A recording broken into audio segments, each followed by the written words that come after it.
สวัสดีครับพี่น้องประชาชนและผู้ฟังแฟนรายการที่เคารพทั้งหลายเจ้าของความจริงอาเซียน10ประเทศบวก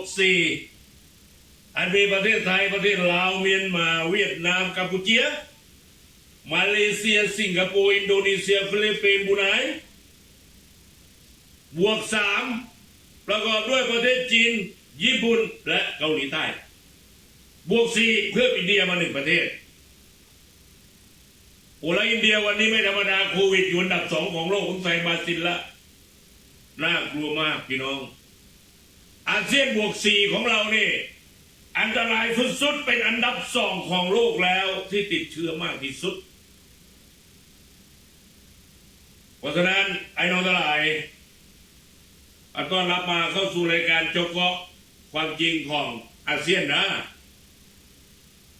สบายดีไอ้น้องประชาชนคนสาธารณรัฐประชาธิปไตยประชาชนลาว9 โมงเกินข้อกันแน่นอนภาคภาษาลาวบอกว่าจะเป็นคนไทยคนลาว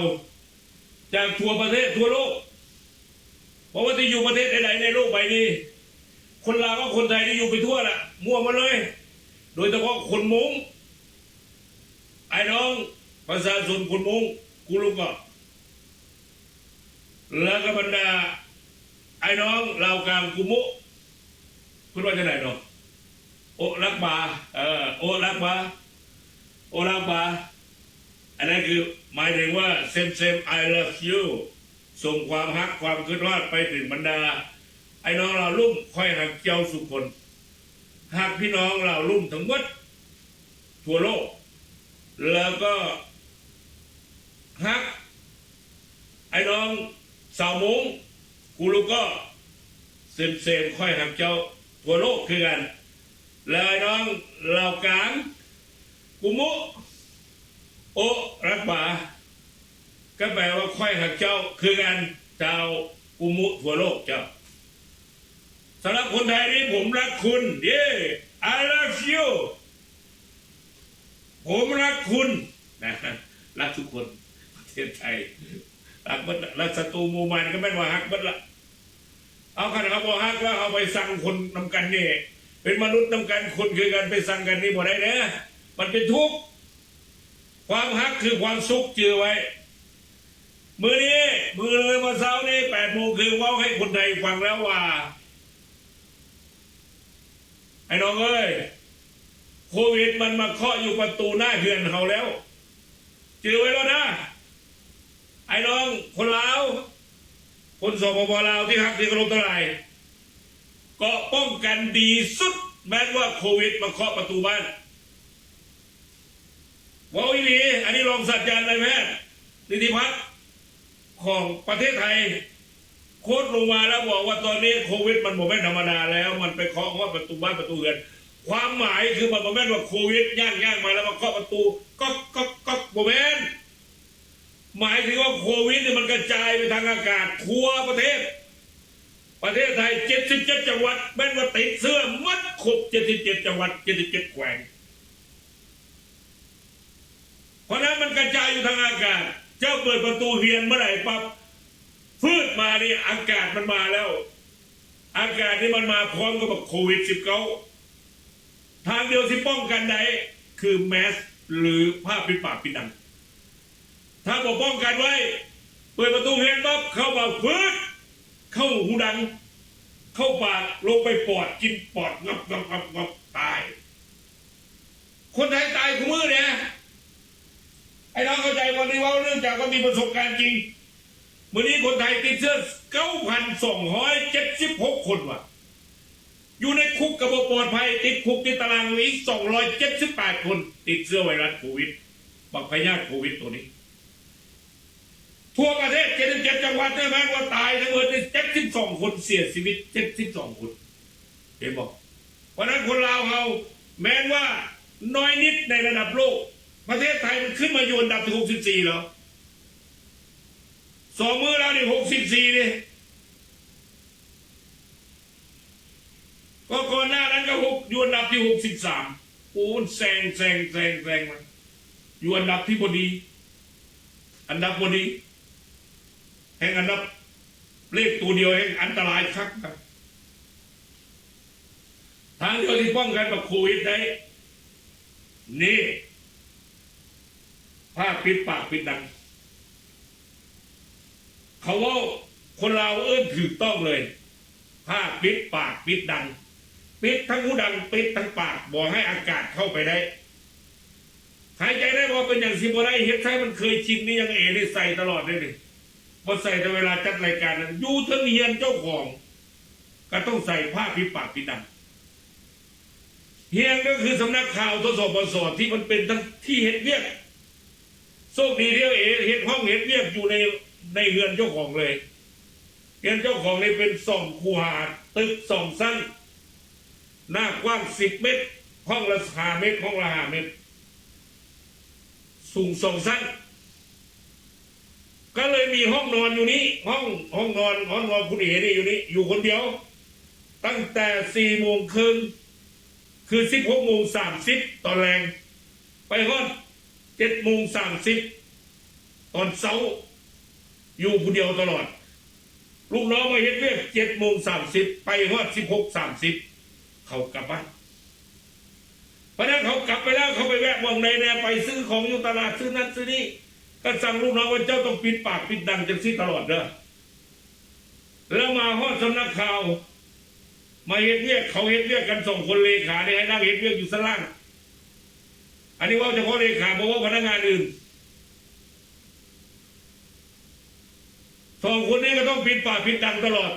เข้ามาหาต้องปิดปากปิดดังย่างเข้ามา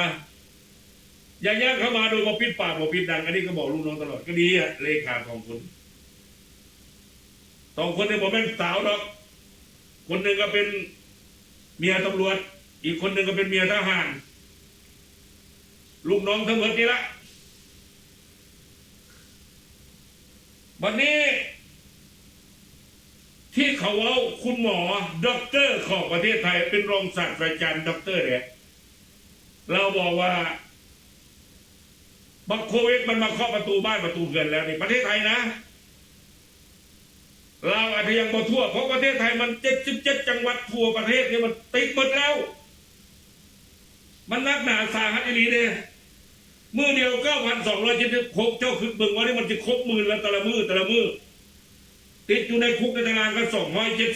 278เสียชีวิตมือเดียว72 คนของเราเฮาเนี่ยมันดีหลายแล้วดีสุดแล้วเสียชีวิตแค่3 คนที่ผ่านมานี้นับตั้งแต่เดือนมังกรปี2021ปีที่แล้วมาฮอดมื้อนี้วันที่9 กรกฎาคมปี2021ลาวเสียชีวิตแค่3 คนเป็นคนสาวเวียดนามคนหนึ่งอายุ39 ปีแล้วนะที่ว่าตายเสียชีวิตอยู่จำปาสักนะบัดนี้ไอ้น้องประชาชนคนเราต้องระมัดระวังป้องกันตนเองบอกให้น้องไว้ก่อนเดี๋ยวจะมีข้อมูลข่าวสารมันนี่มีหลายอย่างด้วยข้อมูลข่าวสารของประเทศเรา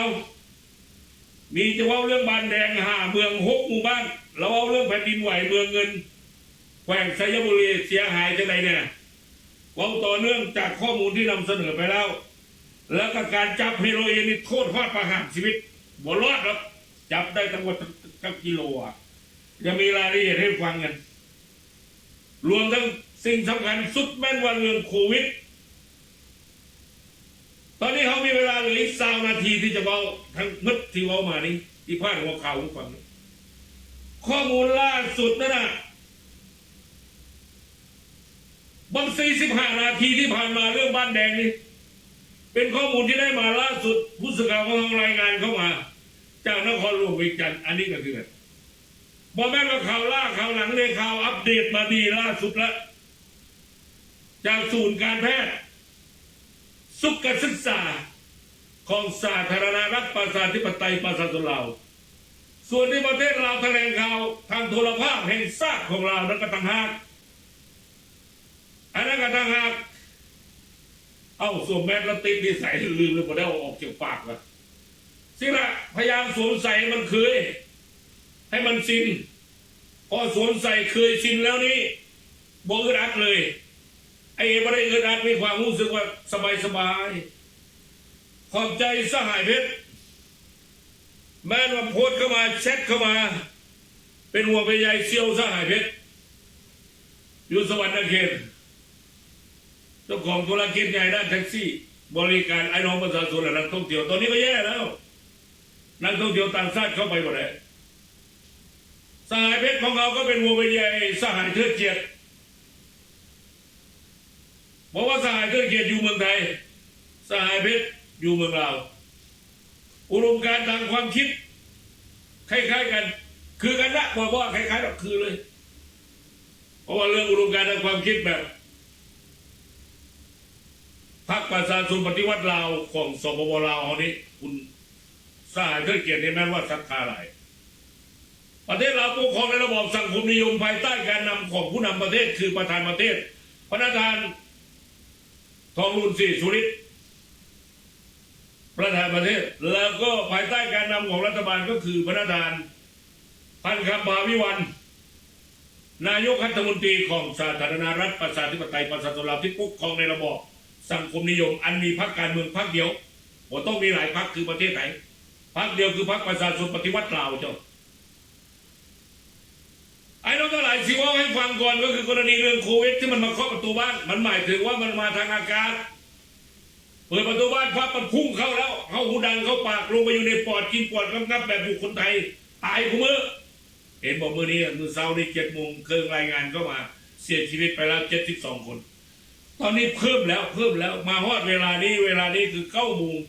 40 นาทีละ9 โมง 40 นาทีละ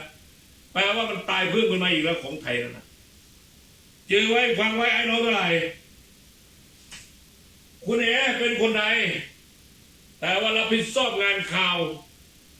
14 ประเทศ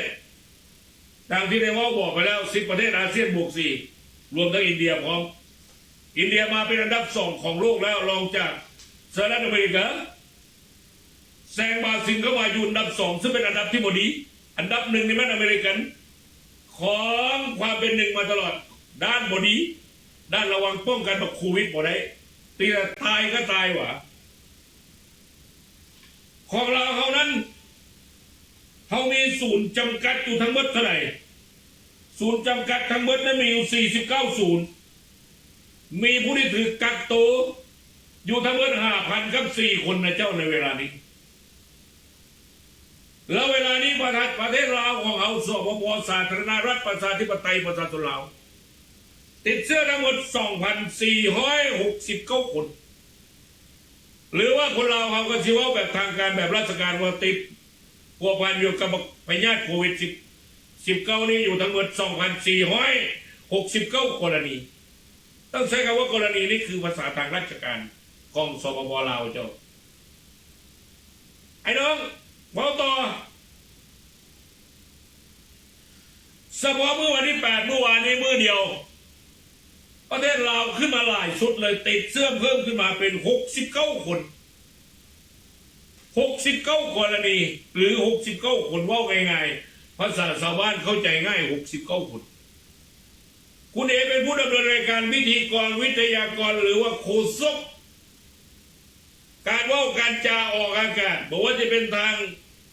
Facebook ไลฟ์สดเทิดเกียรติทรงวรรณพจน์ภาคภาษาไทยภาคภาษาลาวหรือ YouTube หรือสถานีวิทยุกระจายเสียง91 จุฬา News FM 24สถานีกฎหมายและข่าวตลอด24 ชั่วโมงเพื่อความมั่นคงของชาติทั้ง14ชาติ14 ประเทศเอาเพื่อความมั่นคงของทุกรัฐบาลทั้ง14 ประเทศรวมทั้งรัฐบาลลาวนะต้องซอยกันปกป้องรัฐบาลซอยกันปกป้องพรรคประชาชนปฏิวัติลาวเพื่อโน้มน้าวจิตใจของไอ้น้องประชาชนคนสาธารณรัฐลาวให้เห็นความสำคัญของรัฐบาลสปปลาวและเห็นความสำคัญของพรรคประชาชนปฏิวัติของเราโดยเฉพาะกลุ่มนุ่มสาวทั้งหลายซอยเหลือชาติบ้านเมืองได้ดีหลายขอชื่นชมกลุ่มเยาวชนคนของชาติ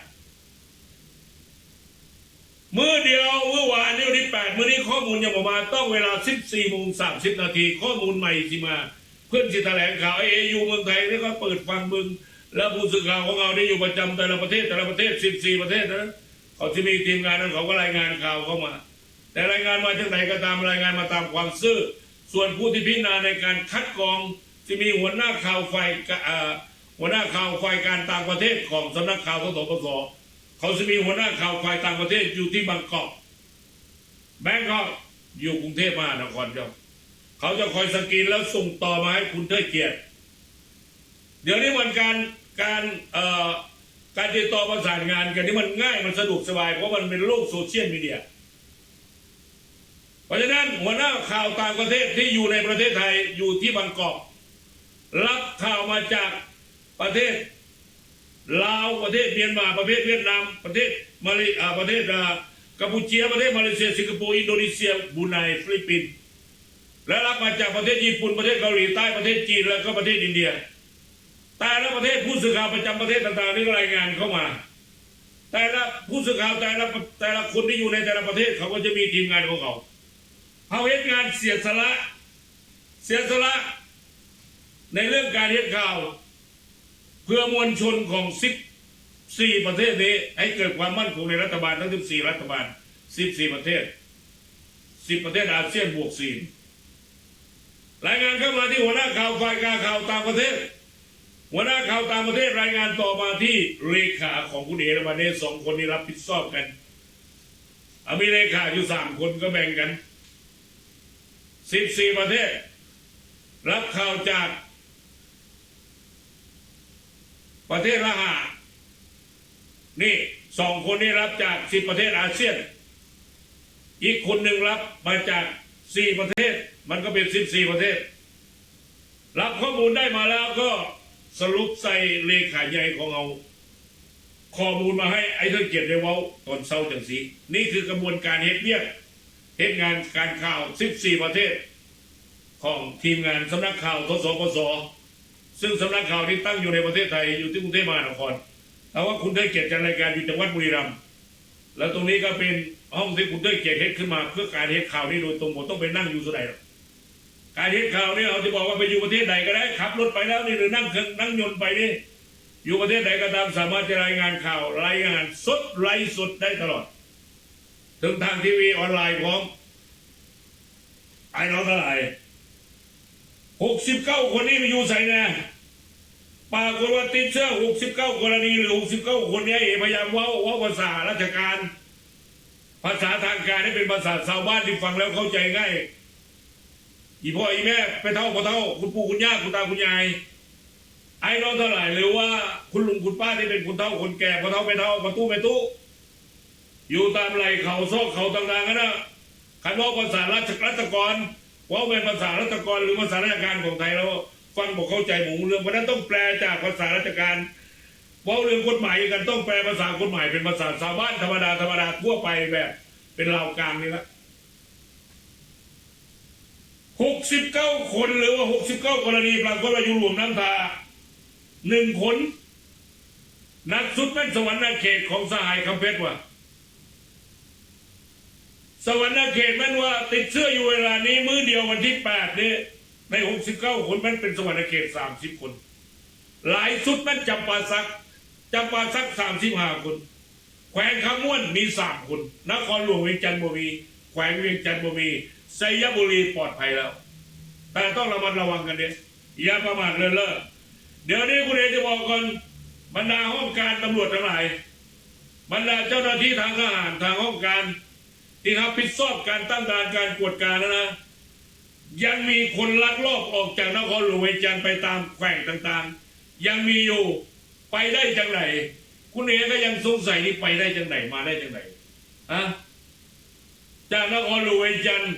ผ่านแขวงเวียงจันทร์เข้าชัยบุรีผ่านไปทางหลวงพระบางไปทางเมืองนานทะลุมาชัยบุรีผ่านด่านกีฬาคือลักลอบเล็ดลอดมาได้จังไหนคนที่ไปใส่มาใส่ได้ทั่วประเทศต้องเป็นคนที่ฉีดยาครบแล้ว2 เข็มซักยาวัคซีนซักวัคซีนได้ครบ2 เข็มแล้วนั่นแหละไปได้ทั่วประเทศแต่คนบ่ได้ซักยานี่มาได้จังไหนลักลอบมาได้จังไหนซักเข็มเดียวนี่มาบ่ได้เพราะนั้นฝากบรรดาไอ้น้องที่เป็นฝ่ายรักษาความสงบเรียบร้อยของสปป.ลาวกวดกายดีถ้ามันระบาดได้คือไทยนี่แย่เลยปกติคนลาวเขามีวินัยดีอยู่แล้วแต่คนไทยบ่ค่อยมีวินัยบ่ค่อยฟังรัฐบาลเอาความสะดวกเจ้าของเป็นวาระก็เลยติดเสื้อหลายอยู่เวลานี้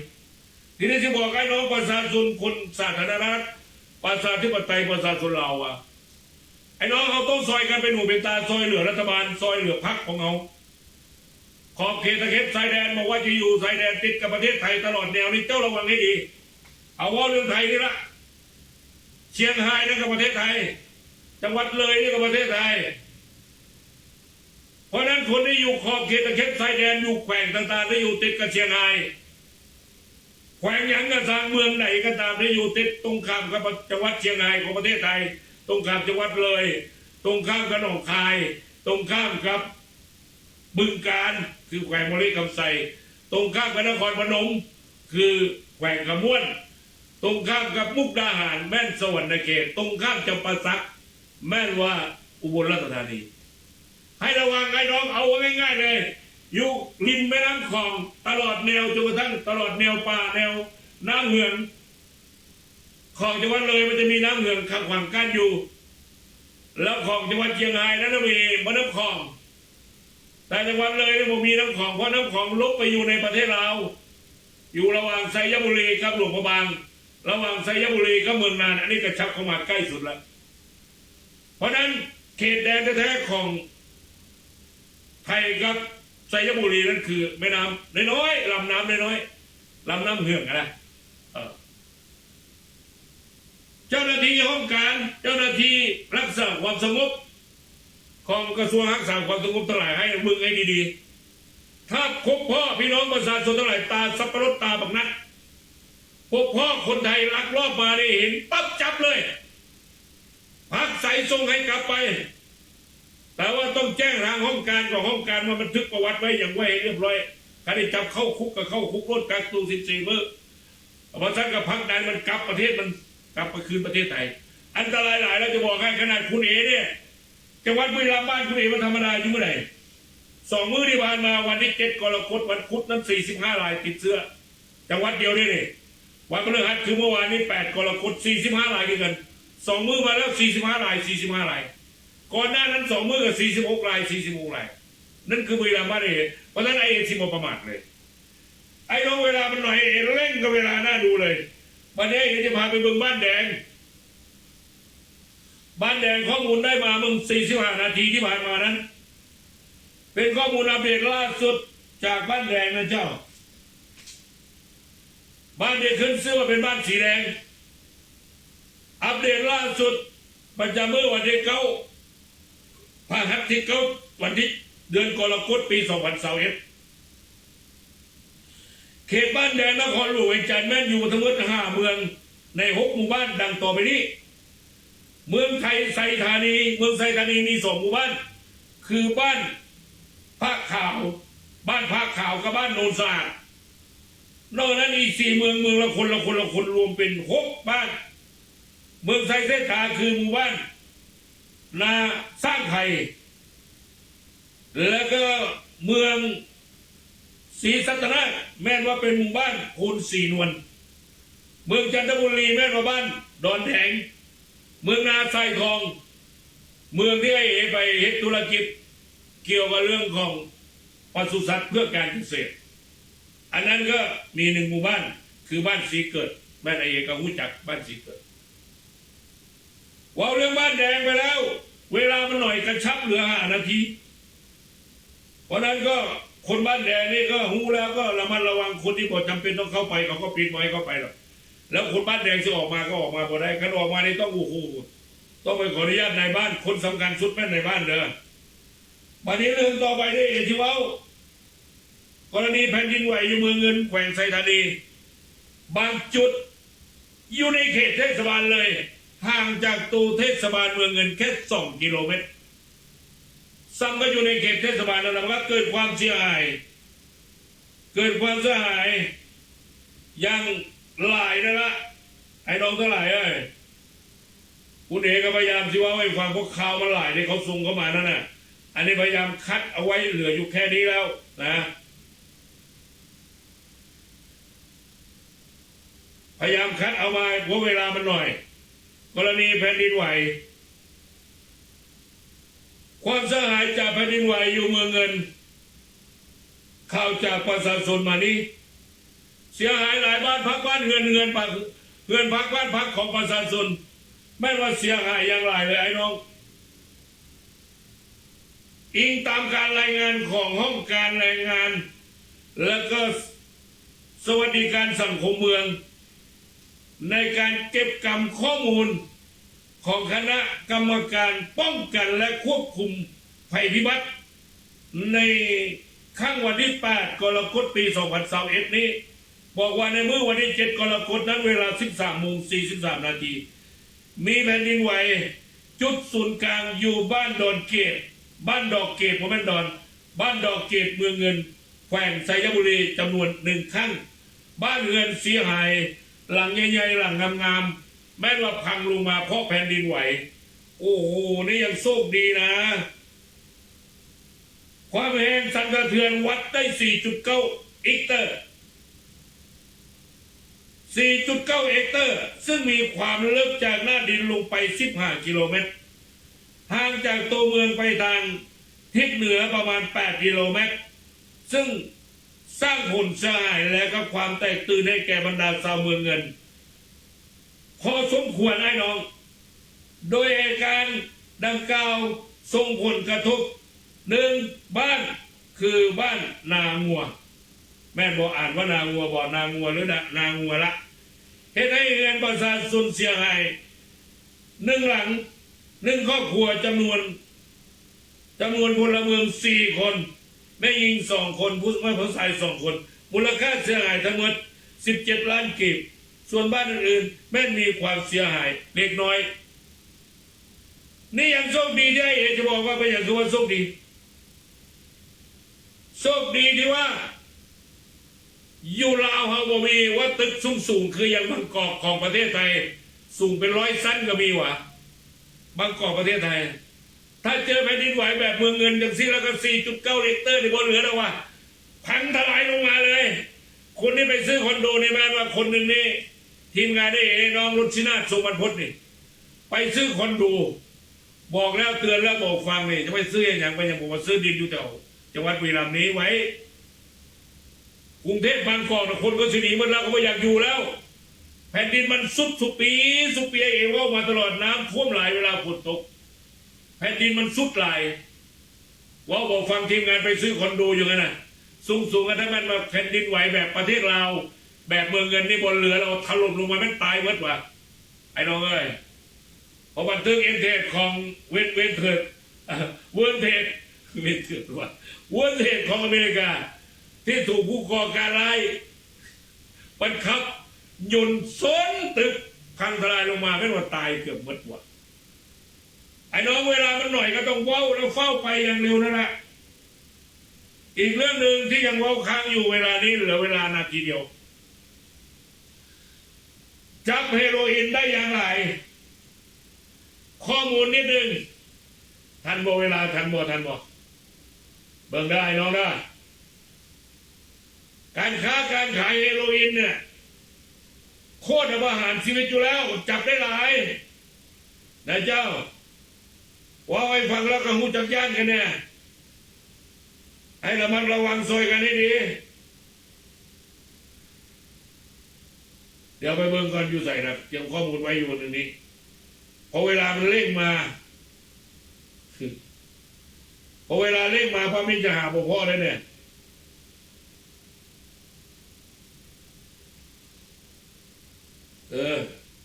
ให้มันได้จังสิเอาเขาจับเวลาเมื่อพอดีเลยเหลือนาที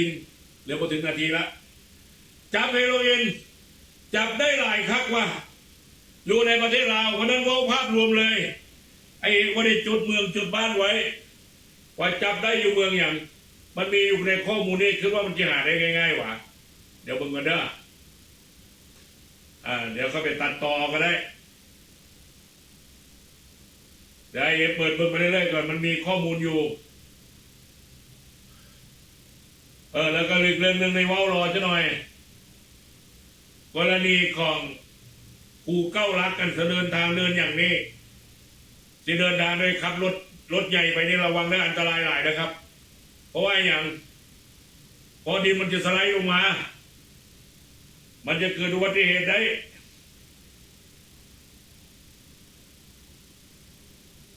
เพราะนั้นให้ระมัดระวังในการเดินทางโดยเฉพาะจากนครหลวงเวียงจันทร์ ไปวังเวียงแล้วผ่านภูเก้าลัดไปกาสีทะลุไปหาเมืองนานไปหลวงพระบางนี่ให้ระมัดระวังให้ดีผ่านภูเก้าลัดกันนะเด้อไอ้น้องเพราะว่าฝนตกแล้วดินมันจะสไลด์ลงมามันจะให้เกิดการเกิดอุบัติเหตุที่สูญเสียได้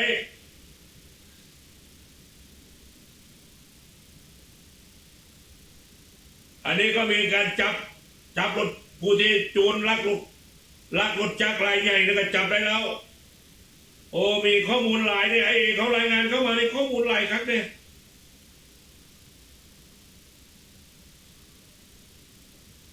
แต่ว่าเวลามันหน่อยเราปวดทันว่ารถตำเสาไฟได้ก็เมื่อ20 ชั่วโมงที่ผ่านมาเขาก็ส่งข้อมูลมาโอ้ยเลยบ่เห็นเลยเนาะ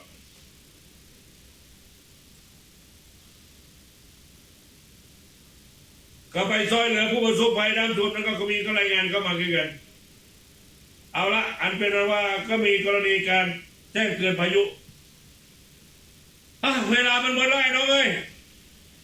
กรณีเฮโรอีนนี่โทษประหารโทษประหารชีวิตนะซอยกันเมืองให้ดีนะเวลาหมดแท้ๆเลยเกินมา1 นาทีแล้วเดี๋ยวมือจะหารายละเอียดให้การจับการค้ายาเสพติดระวังให้ดีบอกว่าจะเป็นกัญชาบอกว่าจะเป็นยาบ้า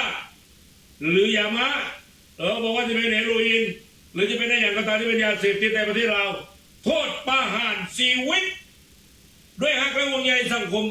กับผมหรือข้าพเจ้าเทิดเกียรติสมพลลาไปก่อนไอ้น้องพบพ่อกันใหม่มื้อเวลา8:30 นาทีเจ้าลาไปก่อนสบายดีสวัสดีครับบ๊ายบาย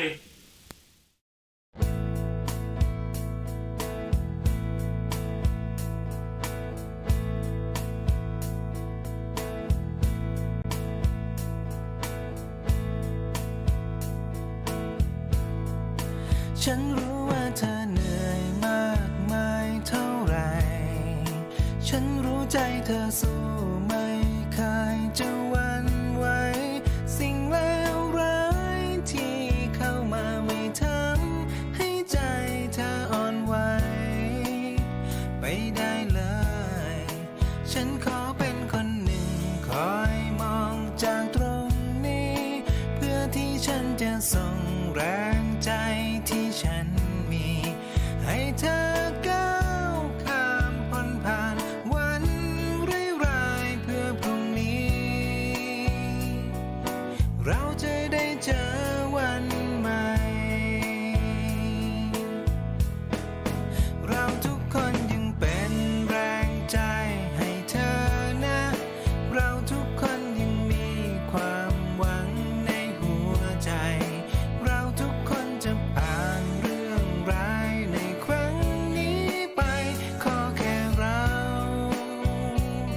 ส่งใจเป็นพลังกันและกันฉันขอเป็นคนหนึ่งคอยมองจากตรงนี้เพื่อที่ฉันจะส่งแรงใจที่ฉันมีให้เธอก้าวข้ามพ้นผ่านวันร้ายๆเพื่อพรุ่งนี้เราจะได้เจอวันใหม่เราทุกคนยังเป็นแรงใจให้เธอนะเราทุกคนยังมีความหวังในหัวใจเราทุกคนจะผ่านเรื่องร้ายในครั้งนี้ไปขอแค่เราส่งใจเป็นพลังกันและกันเราทุกคนยังเป็นแรงใจให้เธอนะเราทุกคนยังมีความหวังในหัวใจเราทุกคนจะผ่านเรื่องร้ายในครั้งนี้ไปขอแค่เราส่งใจเป็นพลังกันและกันขอแค่เราส่งใจ